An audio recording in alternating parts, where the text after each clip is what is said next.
my mind was so filled with God was dissatisfied because of disobedience, I struggled to really have a face-to-face conversation with him. Sure. He's always trying, but it's like my heart was so filled with shame or thoughts of I'm not enough, or he's dissatisfied with me, look at all this bad fruit in my life, that I couldn't have a face-to-face conversation with him. I struggled with it. Yeah. He's all the time trying to tell me something, right? Yeah. But I'm just hearing it like with the water running, or like there's a motor outside and I can't really hear it, and I don't want to go look him in the face and hear what he's saying, because after all, he's so dissatisfied with me. What happened with the grace is that I became persuaded that he wasn't holding my sin against me. Right? I still didn't see it exactly right.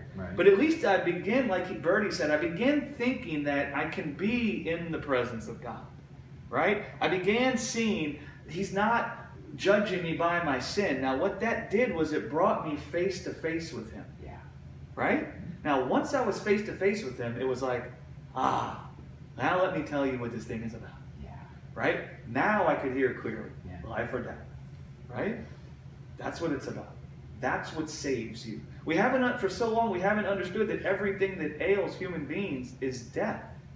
That's the father of every evil thing or thing that we see in the earth that is corrupt. It's death. Yeah. Death is the thing that impacts our hearts. It's the thing that has negatively affected every ounce of our being. And so when you preach about the death of death, guess what happens? Salvation from all the fruit that comes forth from death. Yeah, right. Sin loses its power to bring forth its fruit in your life. Because the power of sin to bring forth its fruit in your life is that sin comes and tells you death is reigning over you. And now it brings forth its fruit in you because you engage your dying body to try to bring forth life. Yeah. But now the word of eternal life comes and tells you how the death you see in your mortal body has been conquered. You have eternal life, and that eternal life you have is even going to clothe your mortal body with immortality.